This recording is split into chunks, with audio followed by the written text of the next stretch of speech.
മനോഹരമായി മൂന്നാമത്തെ ദിവസം ഈ ക്യാമ്പ് സമാപിക്കുകയാണ്. വലിയ പ്രതീക്ഷയോടെയാണ് നിങ്ങളുടെ ക്യാമ്പിന്റെ ഔട്ട്കം ഞങ്ങളൊക്കെ നോക്കി നിൽക്കുന്നത്.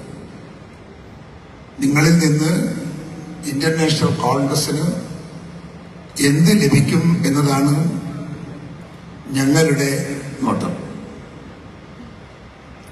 ഇവിടെ ഇന്നത്തെ രാഷ്ട്രീയ സാഹചര്യങ്ങളൊക്കെ നമുക്കറിയാം. ഞങ്ങൾക്ക് കുറേ കാര്യങ്ങൾ സംസാരിക്കാനുണ്ടെങ്കിലും ഇത്തിരി പ്രശ്നമുണ്ട്.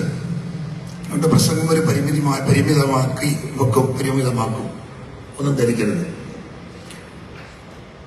ഇവിടെ വളരെ വളരെ മോശമായ ഒരു രാഷ്ട്രീയ സാഹചര്യത്തിലാണ് നമ്മൾ കടന്നു പോകുന്നത്. സാഹോദര്യവും സൗഹൃദവും ബന്ധങ്ങളും തകർത്ത് തരിപ്പണമാക്കി അക്രമത്തിന്റെയും തേർവാഴ്ചയുടെയും ശിരാകേന്ദ്രമായി ഇന്ത്യൻ രാഷ്ട്രീയത്തെ മാറ്റിക്കൊണ്ടിരിക്കുന്ന ഒരു ചുറ്റുപാടാണ്. നിന്ദ്യമായ നീചമായ വർഗീയ വികാരങ്ങൾ കുത്തിയിളക്കി മനുഷ്യനെ വിഭജിച്ച് ഇന്ത്യയിലെ നമ്മുടെ സാമൂഹ്യ ജീവിതം തകർത്ത് തരിപ്പണമാക്കി സൗഹൃദ തീർത്തും നഷ്ടപ്പെട്ടുകൊണ്ടിരിക്കുന്ന ഒരു രാഷ്ട്രീയ ചുറ്റുപാടിലാണ് ഞാനും നിങ്ങളും മുഖാമുഖം. ഇന്ത്യ ഭരിക്കുന്ന രാഷ്ട്രീയ പ്രസ്ഥാനം ഒരു ഭാഗത്ത്, കേരളത്തിലെത്തിയാൽ കേരളത്തിൽ മറ്റൊരു ഫാസിസം, തൊഴിലാളി വർഗ ഫാസിസം, പിണറായി വിജയന്റെ തൊഴിലാളി വർഗ ഫാസിസം, ക്രൂരമായ കാഴ്ചപ്പാടുകൾ ഒരു ദിവസം ഞാൻ നോക്കുകയാണ്. ആ പാർലമെന്റ് സെഷൻ നടക്കുമ്പോഴല്ല, അദ്ദേഹവും അദ്ദേഹത്തിന്റെ പാർട്ടി നേതാക്കന്മാരും ഒരു ടീമായി വന്ന് പാർലമെന്റിലേക്ക് കയറിയാണ്. അതിന്റെ മെയിൻ ഗേറ്റിന്റെ മുൻപിൽ എത്തിയപ്പോൾ അദ്ദേഹം അവിടെ നിന്ന് ഒന്ന് തൊഴുത്, ഒന്ന് കുമ്പിട്ട്, സാഷ്ടാംഗ പ്രണാമം ചെയ്ത്, ചപ്പലപടി അടിച്ചു വെച്ച്, എന്നിട്ട് ഈ ലോക്സഭ പാർലമെന്റിനകത്തേക്ക് കയറി ചെല്ലുന്ന ഒരു രംഗം. അതായത് പാർലമെന്ററി ഡെമോക്രസിയോട് അദ്ദേഹം കാണിച്ച ആദരവിന്റെ പരമോന്നതമായ ഒരു അന്തരീക്ഷം അന്ന് അദ്ദേഹം സൃഷ്ടിച്ചു. ഞങ്ങളൊക്കെ ധരിച്ചു അദ്ദേഹം നല്ല ജനാധിപത്യ വിശ്വാസിയായിരിക്കും. ഇന്ത്യൻ പാർലമെന്റോട് ഇത്രയൊക്കെ ബഹുമാനവും ആദരവുമുള്ള ഒരു പ്രധാനമന്ത്രിയാണ് വരാൻ പോകുന്നതെങ്കിൽ ഇന്ത്യൻ ഡെമോക്രസി നന്നാകും എന്നൊക്കെ ഞങ്ങളുടെയൊക്കെ മനസ്സിനകത്ത് പ്രതീക്ഷയുണ്ടായെങ്കിലും ഇന്ന് ആ നരേന്ദ്രമോദി എവിടെ? അന്ന് കണ്ട നരേന്ദ്രമോദിയുടെ വികൃത രൂപം പോലും ആകാൻ ഇന്നത്തെ നരേന്ദ്രമോദിക്ക് സാധിക്കാത്ത ചുറ്റുപാടിലാണ്. ഇവിടെ ജനാധിപത്യം ഉണ്ടോ എന്നതാണ് ചോദ്യം. ഇന്ത്യൻ പാർലമെന്റിന്റെ അകത്ത് ജനാധിപത്യപരമായി ചർച്ച ചെയ്യേണ്ടുന്ന ഒരു കാര്യം ചർച്ച ചെയ്യാൻ ഇന്ന് പാർലമെന്റിൽ വേദിയില്ല. ആവശ്യമുള്ള മന്ത്രിമാർ പോലും യഥാർത്ഥത്തിൽ ചോദ്യങ്ങൾ ചോദിക്കുമ്പോൾ കൺസേൺ മിനിസ്റ്റേഴ്സ് അവിടെ ഉണ്ടാകുന്നില്ല. ഒരു പകരക്കാരനുണ്ടാകും. പ്രധാനമന്ത്രി വല്ലപ്പോഴും പാർലമെന്റിലേക്ക് കടന്നു വരുന്ന ഒരു സന്ദർശകനായി മാറി. എത്രയോ പ്രശ്നങ്ങൾ, ഭീകരമായ പ്രശ്നങ്ങൾ, നാടിന്റെ ഏറ്റവും പ്രാധാന്യം അർഹിക്കുന്ന എത്രയോ പ്രശ്നങ്ങൾ, ആ പ്രശ്നങ്ങളൊക്കെ പാർലമെന്റിനകത്ത് തലങ്ങും വിലങ്ങും പാതിരാ നേരം വരെ ചർച്ച ചെയ്യേണ്ടുന്ന രാഷ്ട്രീയ അജണ്ടകൾ നിലനിൽക്കുമ്പോൾ ആ പാർലമെന്റിനകത്ത് ഡിപ്പാർട്ട്മെന്റ് വകുപ്പ് തല മന്ത്രിമാർ വരുന്നില്ല, പ്രധാനമന്ത്രി അതിനകത്തേക്ക് കയറി വരുന്നില്ല. അദ്ദേഹം ഒരു സന്ദർശകനാണ്. ഇപ്പോൾ വല്ലപ്പോഴും ഒന്നിങ്ങനെ വന്ന് അദ്ദേഹം ഒരിങ്ങനെ കാറ്റ് വീശി, കാറ്റിന് തരുന്നത് പോലെ ആടി ആടി അദ്ദേഹം പാർലമെന്റിൽ വന്ന് അദ്ദേഹത്തിന്റെ സീറ്റിൽ അവിടെ ഇരുന്ന് കുറച്ചു നേരം ഈ അടുത്ത കൈകൊണ്ട് അദ്ദേഹം അങ്ങ് പോവാണ്. പ്രധാനമന്ത്രിക്ക് ഇന്ത്യൻ പാർലമെന്റ് അംഗങ്ങളോട് പറയാനൊന്നുമില്ല, അഭിസംബോധന ചെയ്യാനൊന്നുമില്ല. അവരുടെ സംശയങ്ങൾക്ക് ഉത്തരം പറയാൻ ഇന്ത്യൻ പ്രധാനമന്ത്രിക്ക് മനസ്സില്ല. രാഷ്ട്രീയമായി പാർലമെന്റിനകത്ത് ചർച്ച ചെയ്ത് തീരുമാനമെടുക്കേണ്ടുന്ന തീരുമാനങ്ങൾ ഏകാധിപത്യ പ്രവണതയോട് ബല്ലുകൾ പാസാക്കി പോകുന്ന ഒരു ചരിത്ര ആ 10 ചോദ്യത്തിന് ഒരു ചോദ്യത്തിന് പോലും ഉത്തരം പറയാൻ കേരളത്തിന്റെ മുഖ്യമന്ത്രിക്ക് സാധിക്കുന്നില്ല എന്ന് പറഞ്ഞാൽ ഈ കേരളത്തിലെ ജനാധിപത്യ സംഭവ സംവിധാനം, അസംബ്ലി, കേരളത്തിന്റെ അസംബ്ലിയിലെ ജനാധിപത്യപരമായ പ്രവർത്തനങ്ങൾ എവിടെ എന്ന് സ്വയം പരിശോധിക്കണം. ഇവിടെയും ഒരേകാധിപതി, അവിടെയും ഒരേകാധിപതി. അവിടത്തേത് വർഗീയ ഏകാധിപതിയാണെങ്കിൽ ഇവിടത്തേത് മറ്റ് വർഗവാദി ഏകാധിപതിയായി മാറിക്കൊണ്ടിരിക്കുന്നു. പിണറായി വിജയന് ആരോടും ബാധ്യതയില്ലല്ലോ. ഈ രാജ്യത്ത് ഇത്രയും, ഞാൻ ചോദിക്കുന്നു, കേരളത്തിലെ നമ്മൾ എത്രയോ മുഖ്യമന്ത്രിമാരെ നിങ്ങൾ കണ്ടില്ലേ? ഞങ്ങൾ CPM-ന്റെ മുഖ്യമന്ത്രിമാരെ ഞങ്ങൾ കണ്ടിട്ടില്ലേ? ഞങ്ങൾ ഏതെങ്കിലും ഒരു മുഖ്യമന്ത്രിയെ കുറിച്ച് പിണറായി വിജയനെ കൊണ്ട് പറയുന്നത് പോലെ ആരോടെങ്കിലും പറഞ്ഞിട്ടുണ്ടോ? ഞങ്ങൾ ഏതെങ്കിലും മുഖ്യമന്ത്രിക്കെതിരെ പറഞ്ഞോ? അച്യുതാനന്ദൻ, ശങ്കരൻ നമ്പൂതിരിപ്പാട്, അച്യുതാനന്ദൻ, EK നായനാർ ഒക്കെ ഇവിടെ ഭരിച്ച മുഖ്യമന്ത്രിമാരല്ലേ? ഞങ്ങൾ എപ്പോഴെങ്കിലും അവരൊക്കെ കള്ളന്മാരാണ്, കൊള്ളക്കാരാണ് ഞങ്ങൾ പറഞ്ഞിട്ടുണ്ടോ? ആരെക്കുറിച്ചെങ്കിലും ഇല്ല. എന്തുകൊണ്ട് പിണറായി വിജയനെ കുറിച്ച് മാത്രം നമ്മൾ പറയുന്നു?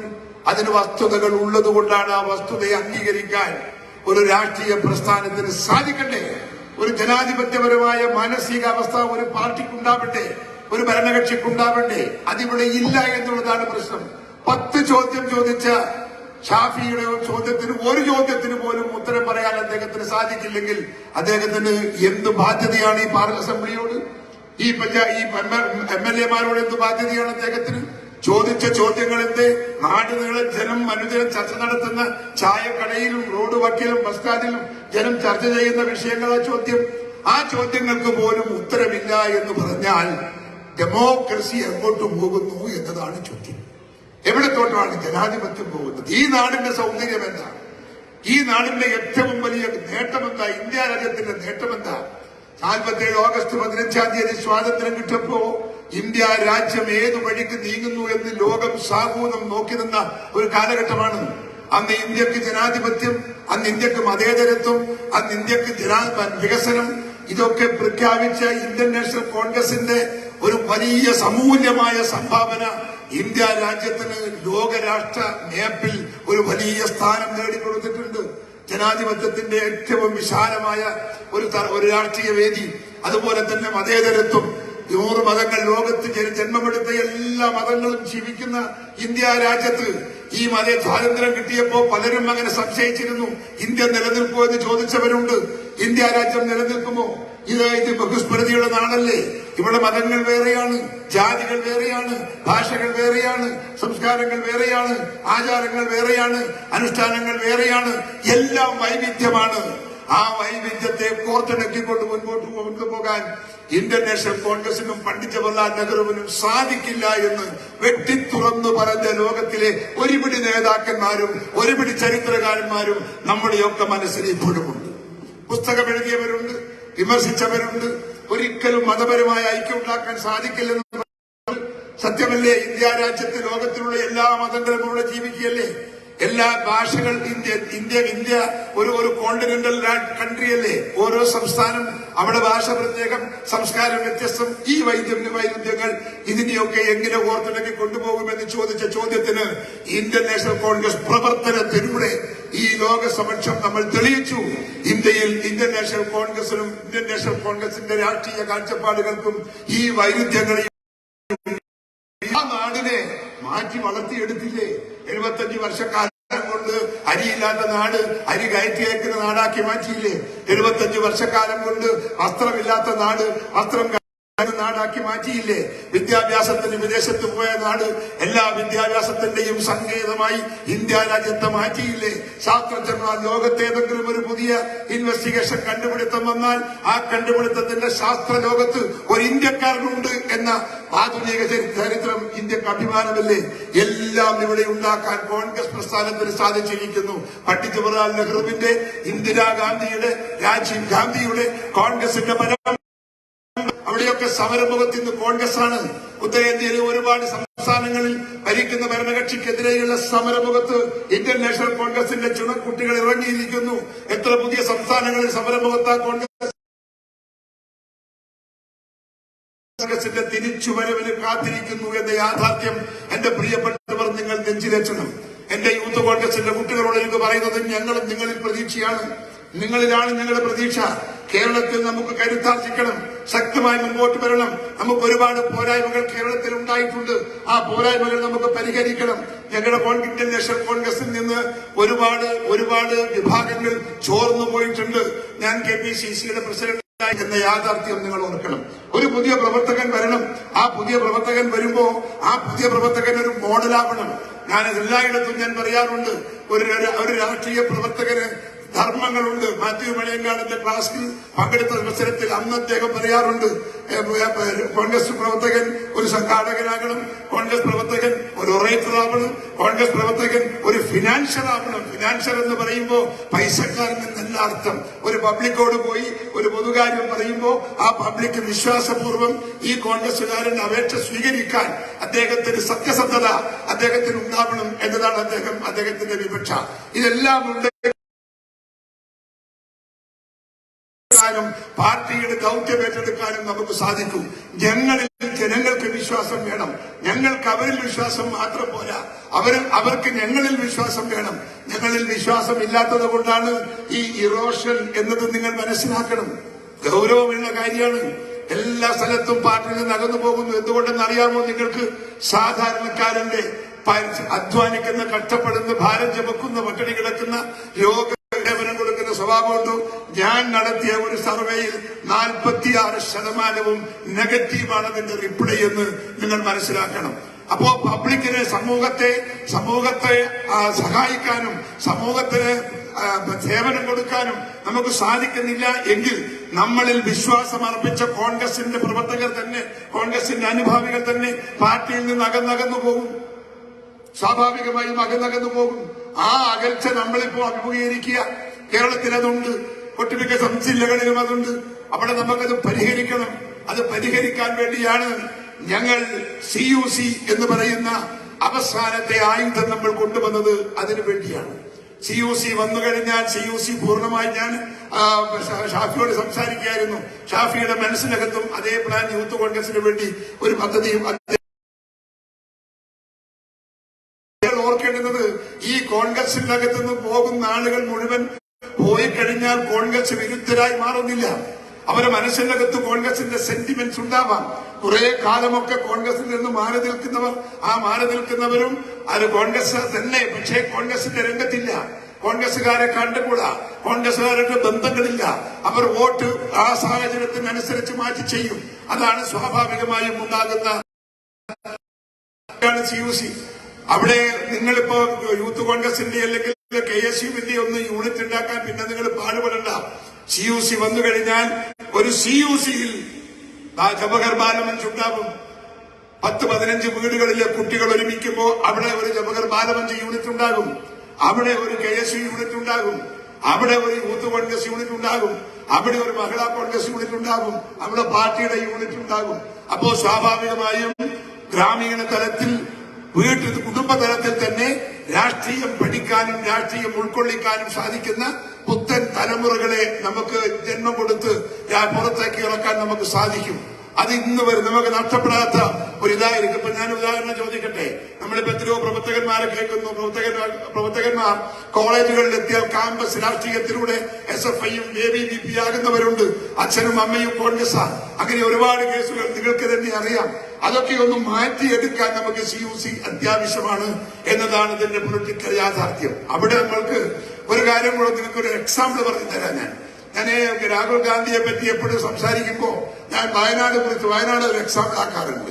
വയനാട് രാഹുൽ ഗാന്ധി മത്സരിക്കുമ്പോ 4.25 ലക്ഷം വോട്ടാണ് അദ്ദേഹത്തിന്. ഞാൻ അവിടെ വേറെ ആരെങ്കിലും മത്സരിച്ചാൽ എത്രയാ വോട്ട്? 40,000, 30,000, 35,000 വോട്ടാണ്.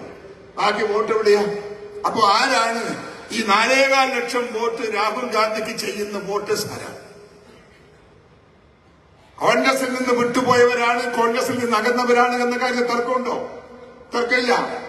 എന്തുകൊണ്ടാണ് അവരങ്ങനെ മാറി നിന്നത്? ഇവിടുത്തെ പ്രാദേശിക ലീഡർഷിപ്പുമായുള്ള തർക്കത്തിന്റെ പുറത്ത്, അഭിപ്രായ വ്യത്യാസത്തിന്റെ പുറത്ത്, അവരുടെ താല്പര്യങ്ങൾ പ്രൊട്ടക്ട് ചെയ്യപ്പെടുന്നില്ല എന്ന ദുഃഖത്തിൽ നിന്നാണ് അവർ മാറിപ്പോകുന്നത്. അവർ മാറുന്നു. പക്ഷേ മാറിയാലും അവരുടെ മനസ്സിന്റെ അകത്ത് നിൽക്കുന്നു എന്നതാണ് സത്യം. രാഹുൽ ഗാന്ധി പണ്ഡിറ്റ് ജവഹർലാൽ നെഹ്റുവിന്റെ കുടുംബാംഗമാണ്. ഇന്ദിരാഗാന്ധിയുടെ പുത്രനാണ്. അതുകൊണ്ട് തന്നെ അവരുടെ മനസ്സിന്റെ അകത്ത് രാഹുൽ ഗാന്ധിയോട് വരുന്ന ഒരു സെന്റിമെന്റ്സ് ഉണ്ട്. അത് കോൺഗ്രസ് സെന്റിമെന്റ്സാ. അവർ രാഹുൽ ഗാന്ധിക്ക് വോട്ട് ചെയ്യുന്നു. അവർ രാഹുൽ ഗാന്ധിക്ക് വോട്ട് ചെയ്യുമ്പോ ചെയ്യപ്പെടാത്ത 4.25 ലക്ഷം വോട്ട് രാഹുൽ ഗാന്ധിക്ക് ജനങ്ങൾ കൊടുക്കുകയാണ്. അപ്പൊ ഞാൻ പറഞ്ഞു വന്നത്, കോൺഗ്രസ് വിട്ടാലും കോൺഗ്രസിൽ നിന്ന് അകന്നാലും കോൺഗ്രസിനെ വെറുക്കാത്ത ആയിരങ്ങൾ പുറത്തുണ്ട്. അവരെ കണ്ടെത്താൻ നമുക്ക് സാധിക്കണം. അത് CUC യൂണിറ്റിലൂടെ നമുക്ക് സാധിക്കും. 10 മുതൽ 25 വരെയുള്ള കോൺഗ്രസ് കുടുംബത്തിലെ ഒരു യൂണിറ്റാണ് CUC. പരസ്പരം അറിയും. കോൺഗ്രസിന്റെ വല്ല ബന്ധം വല്ല തരത്തിലും ഒരു ലാഞ്ചന ഉണ്ടെങ്കിൽ അവരെ കണ്ടെത്താൻ വേണ്ടി ഈ CUC കമ്മിറ്റിക്ക് സാധിക്കുമെന്നാണ് സത്യം. അതുകൊണ്ട് നമുക്ക് പുതിയ ഒരു പ്രവർത്തന ശൈലിയുമായി മുൻപോട്ട് പോകണം. പുതിയ ആളുകളെ നമ്മളിൽ നിന്ന് നഷ്ടപ്പെട്ടു പോകുന്ന ആളുകളെ നമുക്ക് കൊണ്ടുവരാൻ സാധിക്കണം, കൂടെ നിർത്താൻ സാധിക്കണം. ഇവിടെ അവസരങ്ങളുണ്ട്. ജനം ഒരു നല്ല ജനാധിപത്യ സംവിധാനത്തിനും രാഷ്ട്രീയ പ്രസ്ഥാനത്തിനും വേണ്ടി കാത്തിരിക്കുന്ന നാടാണ് നമ്മുടെ നാട്. വെറുക്കാവുന്നതിന്റെ പരമാവധി നമ്മുടെ നരേന്ദ്രമോദിയെ പോലത്തെ ആളുകളെയൊക്കെ ഇന്ത്യയിലെ ജനങ്ങൾ വെറുത്തുകൊണ്ടിരിക്കുന്നു. നമ്മുടെ കേരളത്തിന്റെ മുഖ്യമന്ത്രിയെ കുറിച്ച് ഞാൻ പറയേണ്ട കാര്യമുണ്ടോ? ഇതുവരെ ഇങ്ങനെയൊരു മുഖ്യമന്ത്രി കേരളത്തിൽ വന്നിട്ടില്ല, ഭരിച്ചിട്ടില്ല. ഒരു മുഖ്യമന്ത്രിയുടെ ഭരണം നമ്മൾ കണ്ടിട്ടില്ല. ഇതുപോലത്തെ ഒരു ഏകാധിപതിയെ ഞാനും നിങ്ങളും എപ്പോഴാ കേരളത്തിൽ കണ്ടത്? ഒരു അച്യുതാനന്ദനായിരുന്നു ഒരു പക്ഷേ ഒരു പരിധിവരെയൊക്കെ ഒരു ഏകാധിപത്യ ശൈലിയിൽ പോകുന്നതാണ്. പക്ഷെ അദ്ദേഹം പോലും ഇതുപോലെയൊന്നും ചെയ്തിട്ടില്ല. ഇത്രയും നാറിപ്പൊടിച്ച ഒരുപാട് കഥകൾ, ഒരുപാട് ആരോപണങ്ങൾ, ആ ആരോപണങ്ങളൊക്കെ അലങ്കാരമാക്കി മാറ്റി അദ്ദേഹം ഇപ്പോഴും നടക്കുന്നു എന്നതാണ് ഏറ്റവും വലിയ അത്ഭുതം. ഞാൻ ചോദിക്കുന്നു, എങ്ങനെ ഈ പറയുന്ന പരാതികളും ആരോപണങ്ങളും ഒക്കെ കേട്ടിട്ട് അദ്ദേഹത്തിന് ഒരു ഉളുപ്പുമില്ലല്ലോ. ഇതിനകത്ത് എന്തുകൊണ്ടാണെന്ന് അറിയാമോ നിങ്ങൾക്ക്? PRA ഏജന്റിന്റെ സൃഷ്ടിയാണ് പിണറായി വിജയൻ. PRA ഏജന്റിന്റെ സൃഷ്ടിയാണ് നരേന്ദ്രമോദി. അവർക്കൊന്നും ജന്മന ഈ മനസ്സിന്റെ അകത്ത് വിശാലതയില്ല, ഔദാര്യമില്ല, സ്നേഹമില്ല, രാഷ്ട്രീയമില്ല, അറിവില്ല, പാണ്ഡിത്യമില്ല. മനുഷ്യരോട് സ്നേഹമില്ലാത്ത വർഗങ്ങളാ അവരെയൊക്കെ PRAമാരാണ്. പിണറായി വിജയൻ ചിരിക്കാൻ പഠിച്ചത് എപ്പോഴാ? ഞാനുമായി എത്രയോ വർഷം ചെറിയ കുട്ടിക്കാലം മുതൽ എനിക്കറിഞ്ഞ ആളാണ് പിണറായി വിജയൻ. അദ്ദേഹത്തിന്റെ ചിരി നമ്മൾ കണ്ടിട്ടില്ല. ചിരി കാണാൻ തുടങ്ങിയത് PRAയുടെ ഏജൻസി വർക്ക് വന്നതിന് ശേഷം. അദ്ദേഹം ആദ്യം ചിരിച്ച ചിരി ഇപ്പോഴും എന്റെ മനസ്സിനകത്തുണ്ട്. അത് ചിരിയല്ല, അതൊരു കൊരക്കലായിപ്പോയി. ചിരിച്ചുകൊണ്ടിരിക്കുമ്പോൾ അദ്ദേഹം കൊരച്ചുപോയി. കാരണം ചിരിക്കാൻ അറിയില്ല. അങ്ങനെയായിരുന്നു അദ്ദേഹത്തിന്റെ. അപ്പൊ സ്വാഭാവികമായും പിണറായി വിജയൻ എന്ന് പറയുന്ന ഒരു ഏകഛത്രാധിപതി അദ്ദേഹത്തെ PR ഏജൻസി ട്രെയിൻ ചെയ്ത് പരിശീലിപ്പിച്ച് കേരളത്തിലെ ജനങ്ങളെ മനസ്സിലേക്ക് തിരികെ കയറ്റാൻ ശ്രമിക്കുന്ന ഒരു മുഖ്യമന്ത്രിയാണ്. അത് തന്നെയാണ് നമ്മുടെ നരേന്ദ്രമോദിയും. PR ഏജൻസിയുടെ ക്രിയേഷനാണ് അദ്ദേഹവും. അദ്ദേഹം ജന്മനാ ഗുണവാനല്ല, ജന്മനാ നല്ല മനസ്സല്ല, ജന്മനാ അദ്ദേഹത്തിന് സ്നേഹമില്ല, ജന്മനാ നാടിനെ സ്നേഹിക്കാനുള്ള ബുദ്ധിയും വിവേകവും അദ്ദേഹത്തിനില്ല.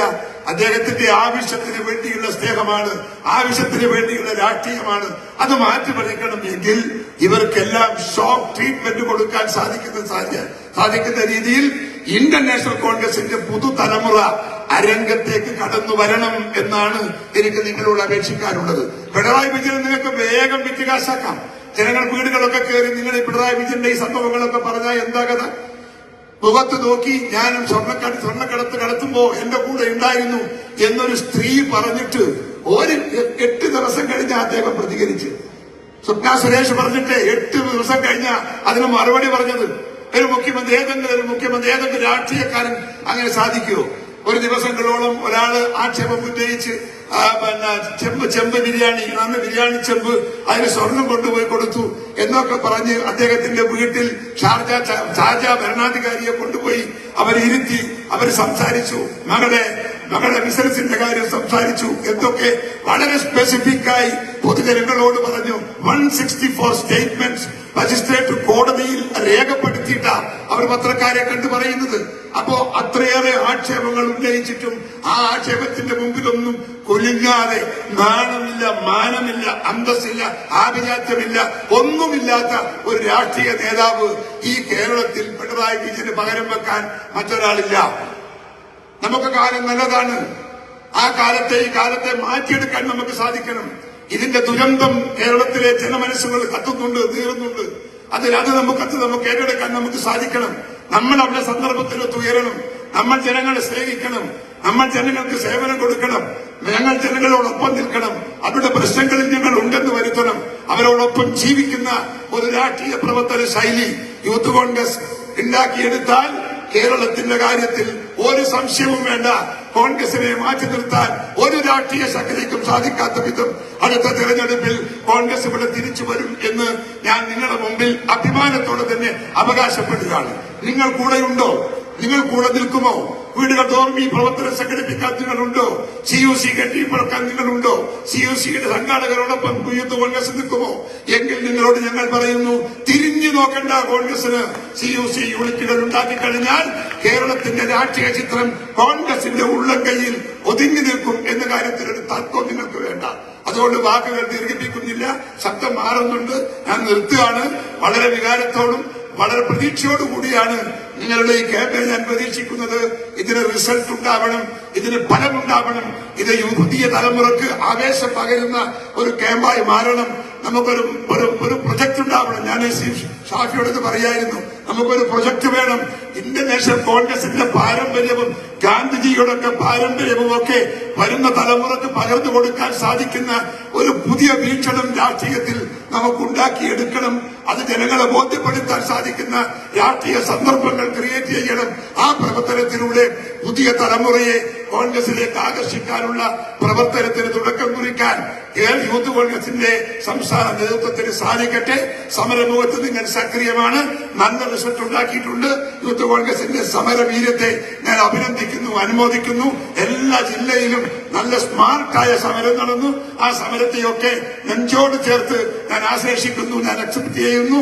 എന്നും KPCC അധ്യക്ഷൻ എന്ന നിലക്ക് നിങ്ങളുടെ പ്രശ്നങ്ങൾക്ക് പരിരക്ഷ നൽകിക്കൊണ്ട്, നിങ്ങളുടെ പ്രശ്നങ്ങൾക്ക് ഒരു പ്രത്യേകത തന്നുകൊണ്ട് ഞാൻ എന്നും കൂടെയുണ്ട് എന്നെന്റെ പ്രിയപ്പെട്ടവർക്ക് വാക്ക് തന്നുകൊണ്ട് ഷാഫിയുടെ നല്ല പ്രവർത്തനത്തിന് എല്ലാ ഭാവുകങ്ങളും നേരുന്നു, ആശംസകളും നേരുന്നു. നന്നായി വരട്ടെ എന്ന് പ്രാർത്ഥിച്ചുകൊണ്ട് ഞാൻ വാക്ക് നിർത്തുന്നു. നമസ്കാരം. ജയ്. പ്രിയപ്പെട്ടവരെ, 2 ചുരുങ്ങിയ പ്രസംഗം മാത്രമേ ഈ വേദിയിലുള്ളൂ. ദീർഘമായ പ്രസംഗങ്ങളില്ല.